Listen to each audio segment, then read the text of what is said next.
सिंधु सदियों से हमारे देश की पहचान है।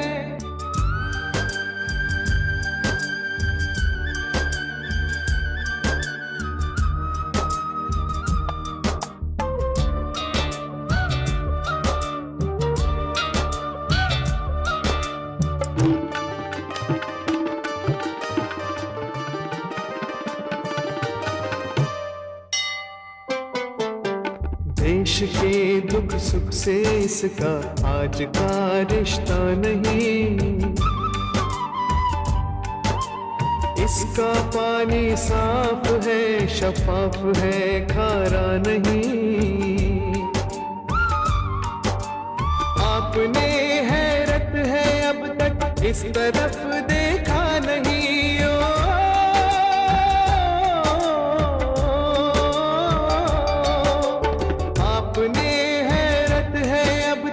इस तरफ देखा नहीं, जो सियासत ने बनाया है ये वो नक्शा नहीं, जो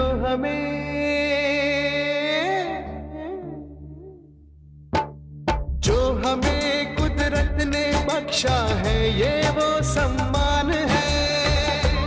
हिंदुस्तान है, हिंदुस्तान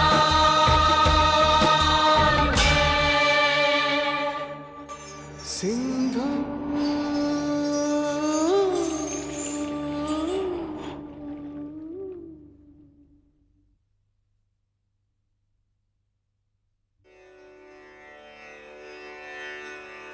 त्वं सिन्धो कुभया गोमती कृमु मे हल्वा सरथं याभिरीयसे।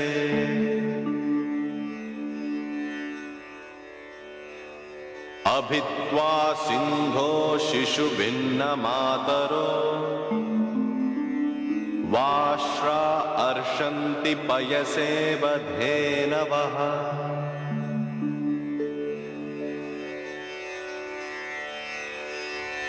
सिंधु में अन्य नदियां इस प्रकार मिलती हैं जैसे गायें अपने बछड़ों से मिलने को आतुर हो दौड़ती हैं। इसमें सिंधु की सहायक नदियों कुभा, सुवास्तु, कृमु और गोमती का भी उल्लेख है।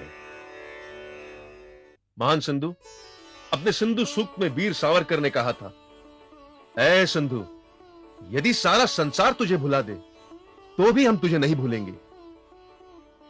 आपकी महानता, विशालता, भव्यता एवं सौम्यता अद्भुत है। मैं विश्वास के साथ कह सकता हूं कि आर्य मेरे मूल निवासी थे, वो बाहर से नहीं आए थे।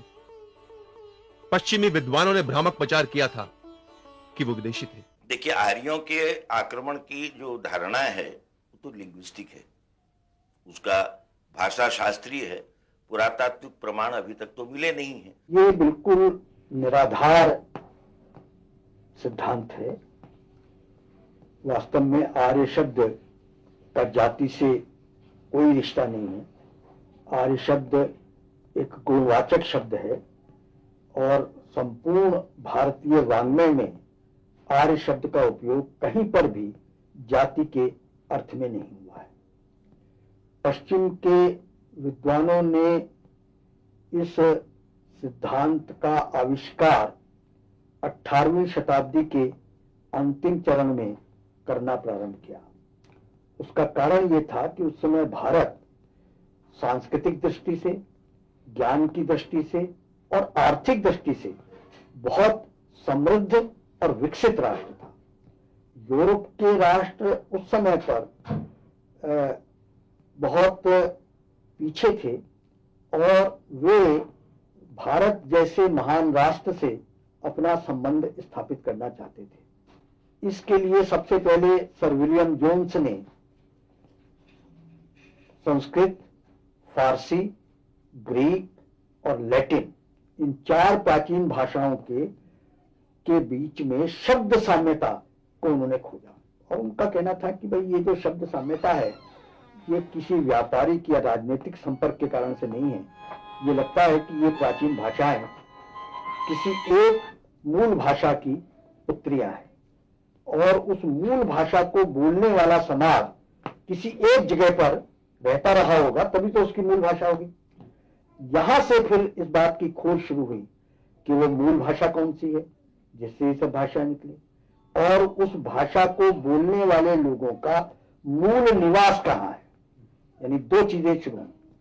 तो शुरू में उन्होंने कहा कि वो मूल भाषा संस्कृत होगी, लेकिन फिर उनको लगा कि संस्कृत से तो एकदम भारत का महत्व बढ़ेगा, तो उन्होंने कहा कि वो इंडो यूरेनियन भाषा रही होगी, इंडो यूरेनियन भाषा परिवार रहा होगा।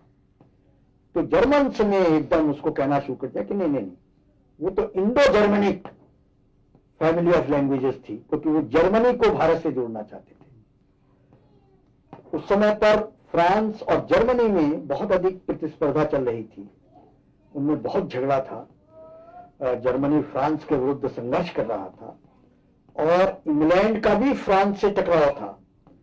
तो इंग्लैंड जर्मनी के साथ सहानुभूति रखता था, तो इंग्लैंड ने सुझाव दिया कि भाई इंडो जर्मनिक के बजाय हमें इंडो यूरोपियन कहना चाहिए। तो उन्होंने उसको Indo European family of languages कहना शुरू किया। इस बीच में मैक्सवेलर ने कहा कि भाई Indo Germanic, Indo European, Indo Uranian ये सब कृत्रिम शब्द हैं, बनावटी शब्द हैं, इससे इनमें विश्वास नहीं पैदा होगा। यदि हम उसको आर्यन फैमिली ऑफ लैंग्वेजेस कहें तो फिर भारतवर्ष के लोग भी उसको स्वीकार कर लेंगे, और वो उनकी भाषा का शब्द है, इसलिए उनको आसानी से स्वीकार्य हो जाएगा। और आर्य शब्द में, आर्य शब्द श्रेष्ठता बोधक है, इसलिए उनको अपनी श्रेष्ठता का एहसास होगा। तो उसने विचार पूर्वक, योजना पूर्वक आर्य शब्द को उस भाषा परिवार के लिए प्रचलित किया। लेकिन जब भाषा परिवार के लिए प्रचलित किया तो वो फिर जनसमूह के लिए हो गया, जनसमूह के लिए हो गया तो वो जातिवाचक बन गया, और इस तरह से आर्य शब्द जो है ये जातिवाचक अर्थों में इसका प्रयोग होने लगा। फिर आया कि भाई वो उस भाषा को बोलने वाला, उस परिवार को बोलने वाला समूह रहता कहां था, तो इसमें उन्होंने तरह तरह के देशों को बतलाया, भारत को छोड़ करके बाकी भारत के बाहर उन्होंने उसको बतलाया। लेकिन धीरे धीरे मैक्सवेलर ने भी अपने जीवन के अंतिम दिनों में ये बात कही कि भाई मैंने तो आर्य शब्द का प्रयोग जाति के अर्थों में नहीं किया था, केवल भाषा के लिए किया था। अब तो सरस्वती नदी की खोज हो गई है, हड़प्पा सभ्यता का प्रकटीकरण हो गया है। प्रारंभ में तो वो 19वीं शताब्दी के पूर्वार्ध तक तो आर्यों को, वैदिक आर्यों को सभ्यता की दृष्टि से बहुत विकसित मानते थे, लेकिन बाद में जब थ्योरी ऑफ एवोल्यूशन आई 1859 में, तो उसके बाद से उनकी दृष्टि बदल गई। उन्होंने कहा कि भाई सभ्यता का विकास तो बर्बरता से सभ्यता की ओर है, और इसलिए भारत जो है ये पहले बर्बर रहा होगा, वैदिक युग जो है बर्बर है। तो उन्होंने भारत वैदिक पीरियड को एक ग्राम प्रधान अविकसित समाज के रूप में चित्रित किया, और इसलिए जब 1922 में हड़प्पा सभ्यता की खोज हुई तो उन्होंने तुरंत कहा कि ये तो शहरी सभ्यता है, वैदिक सभ्यता तो ग्रामीण सभ्यता थी, और इसलिए ये हड़प्पा सभ्यता जो है ये वैदिक सभ्यता नहीं हो सकती, और ये वेदों से पुरानी है। ये थ्योरी उन्होंने वहां पर प्रोपाउंड कर दी। अब लेकिन जैसे जैसे खोज आगे बढ़ रही है वैसे वैसे ये सिद्ध हो रहा है कि वैदिक काल का जो निर्धारण उन्होंने किया वो भी गलत था। हड़प्पा सभ्यता जो है ये वैदिक सभ्यता का ही वास्तव में दूसरा नाम है, और इसलिए वेद यदि उस सभ्यता का शब्द रूप है तो हड़प्पा सभ्यता जो है वो उसका भौतिक स्वरूप है। ये अब विद्वानों ने मानना शुरू कर दिया है, और अब ये भी सिद्ध हो गया है कि सरस्वती नदी के प्रवाह को भी देख लिया गया है, सैटेलाइट मैप से भी वो चीज स्पष्ट हो गई है। तो अब ये जो आर्य सिद्धांत है ये पूरी तरह से धराशायी हो चुका है। केवल इतना ही नहीं, वैदिक संस्कृति के बारे में अनेकों पश्चिमी भ्रम अब दूर होने लगे हैं। भारत हमने कभी किसी पर आक्रमण नहीं किया, नहीं कभी किसी से कुछ छीना है, सदैव विश्व को ज्ञान, मैत्री और सहअस्तित्व का संदेश ही दिया है। विश्वमानव को हम ये संदेश देना चाहते हैं कि हम सबकी कल्याण के लिए, क्योंकि सर्वे भवन्तु सुखिनः, सर्वे सन्तु निरामया, सभी सुखी हों, सभी निरोग रहें, सभी आनंदमय रहे, सारा विश्व जगत एक परिवार है, प्राणी मात्र के प्रति भी हिंसा की भावना न करना, ये कितना शांत प्रिय सिंधु का दर्शन ही बता रहा है। यानी ये शांत हमें शांति का वरदान दे रही है सिंधु।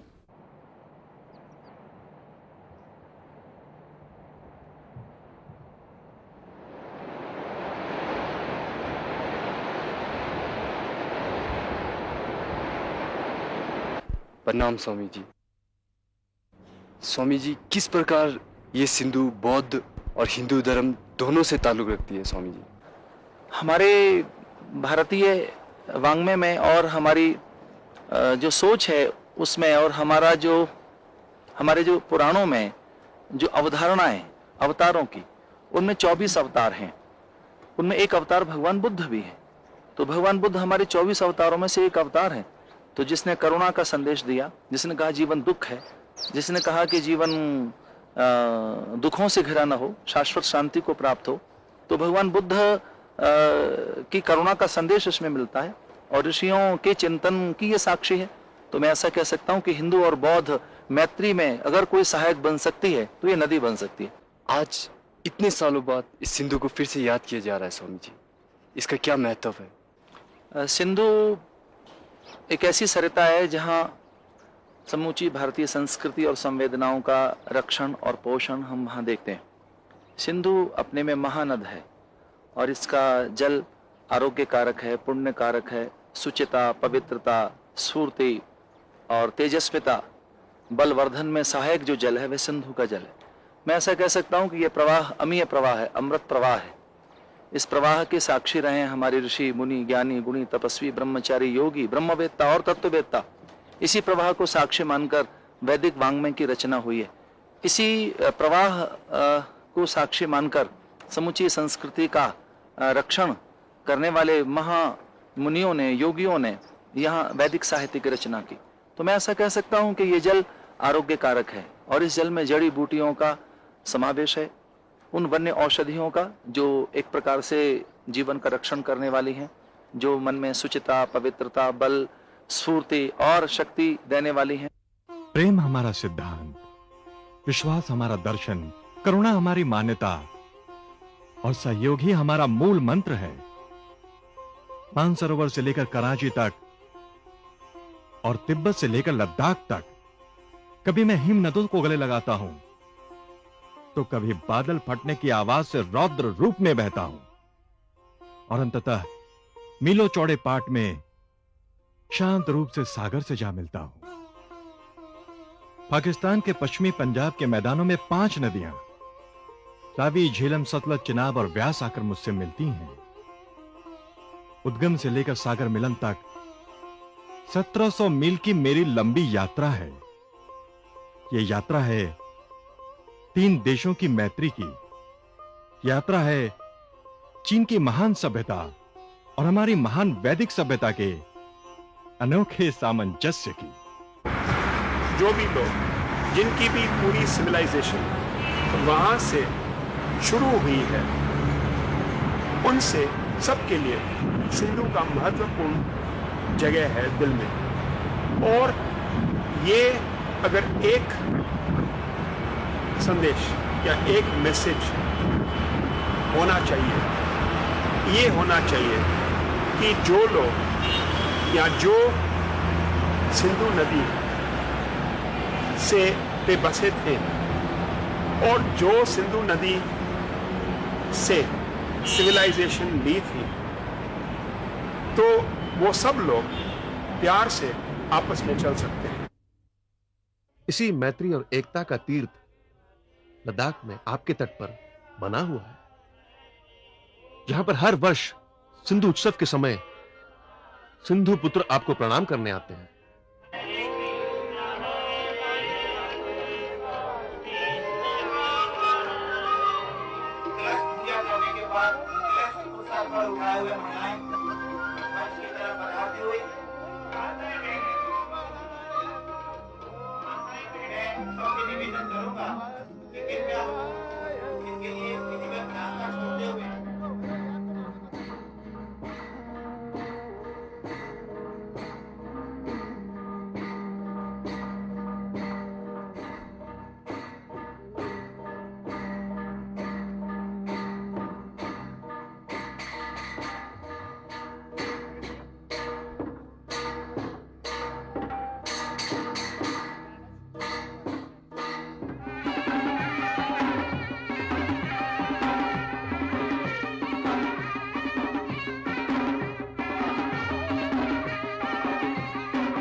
सिंधु तट सर्व पंथ संभाव का एक नया तीर्थ बना है।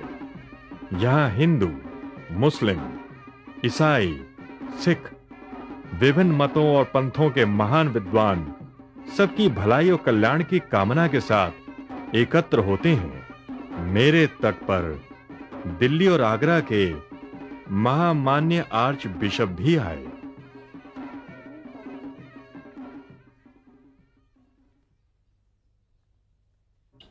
तो फादर, ईसाई धर्म और सिंध का एक दूसरे के साथ क्या ताल्लुक है?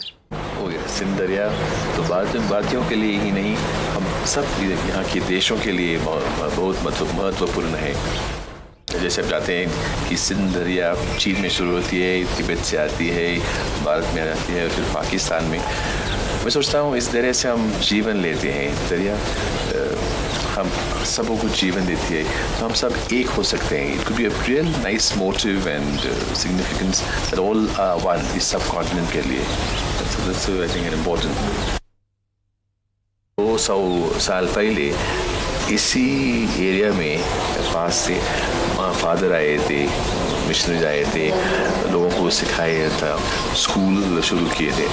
सो I think it is also this respect, इस मान देने के लिए हम to the people who have worked over here is one thing. Sindhu तट पर अब हर साल देश भर से हजारों लोग पहुंचने लगे हैं और सिंधु देशवासियों को एक बार फिर से भारत की सांस्कृतिक यात्रा से जोड़ रही है। सिंधु के साथ हम लोगों की भावनाएं इतनी ज्यादा जुड़ चुकी हैं,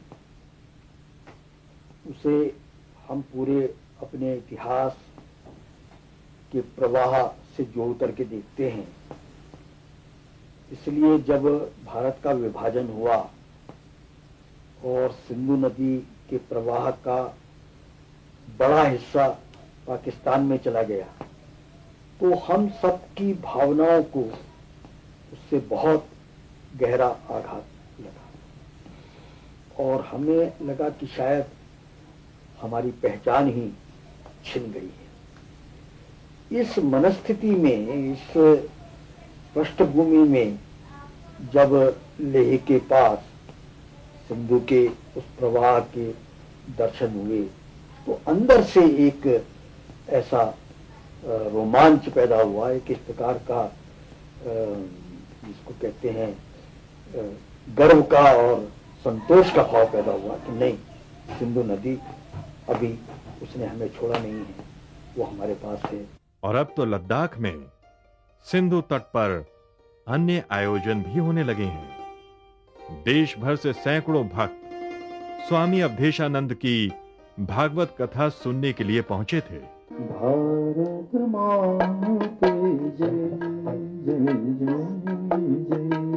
भारत माँ के जय जय जय, भारत माँ के जय जय जय जय, भारत माँ के जय जय जय, धवल तरंगणी सिंधु जय जय, धवल तरंगणी सिंधु जय, पाप विमोचनी सिंधु जय जय, पाप विमोचनी सिंधु जय।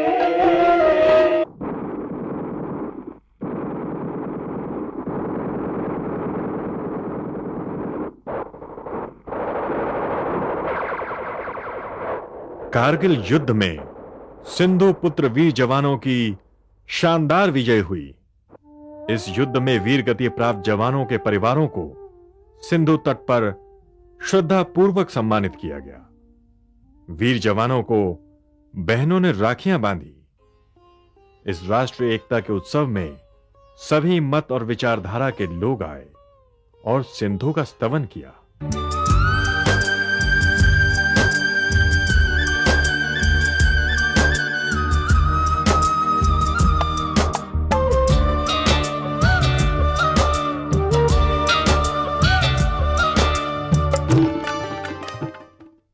गर्व के साथ कह सकता हूं कि मैं हमेशा तुम्हारे हृदय में रहा हूं और रहूंगा। महान सिंधु, आपने भारत को भारत का स्मरण करा दिया। भारत, तुमने यहां आकर मेरी सुध ली। तुम्हें अनेकों आशीर्वाद, साधुवाद। ये सिंधु उत्सव अब थमे नहीं। लद्दाख में हो, कराची में हो और मानसरोवर के तट पर भी यही मेरी कामना है। हम सदैव अपना गौरवशाली अतीत स्मरण करें,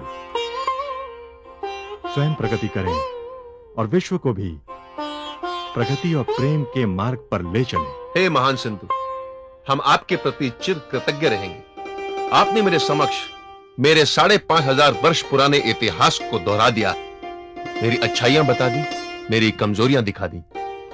हम प्रतिवर्ष आपका उत्सव मनाते रहेंगे, आपके दर्शन करते रहेंगे और वसुधैव कुटुंबकम का संदेश फैलाते रहेंगे। अच्छा, मैं चलता हूं। विजयी भवा, यशस्वी भवा, तेजस्वी भवा।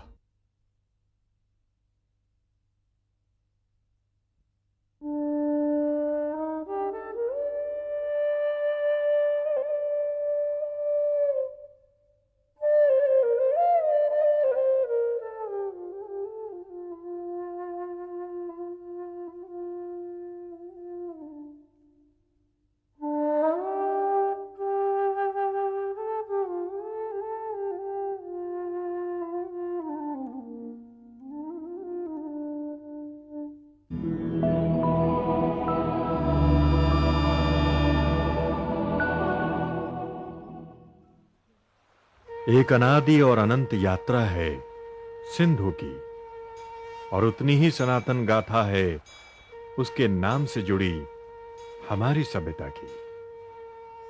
यही वो सभ्यता है जहां आज भी 5,000 वर्ष पुरानी परंपराएं और संस्कृति जीवंत हैं, फल फूल रही हैं, एक असाधारण निरंतरता के साथ, जिसे देखकर इकबाल कह उठे थे, कुछ बात है कि हस्ती मिटती नहीं हमारी। ये बात है सहिष्णुता, शांति, सर्व के कल्याण की। ये बात है वीरता, पराक्रम और सह अस्तित्व की, मानव जाति के विकास हेतु साहित्य की, ज्ञान और तप की, प्रकृति के कण कण में ईश्वर का दर्शन कर उसके संरक्षण की। सिंधु की अविरल चिरंतन धारा के साथ हमारा भारत भी आगे और आगे बढ़ते हुए इस सभ्यता के उत्कर्ष की नित्य नूतन गाथा लिखे, विद्या और चरित्र के बल पर नए अध्याय रचे। यही है सिंधु का संदेश। 10 खंडों में सिंधु सभ्यता की यह झलक इसी भावना के साथ किया गया एक छोटा सा प्रयास था। वैसा ही जैसा श्रीराम की सहायता के लिए नन्ही गिलहरी का प्रयास। इस प्रयास से यदि आपके मन में सिंधु को और जानने समझने या कि स्वयं को पहचानने की और जिज्ञासा उत्पन्न हुई हो, तो हम यह प्रयास धन्य मानेंगे। देश के दुख सुख से इसका आज का रिश्ता नहीं, इसका पानी साफ है, शफाफ है, खारा नहीं। आपने हैरत है अब तक इस तरफ देखा नहीं।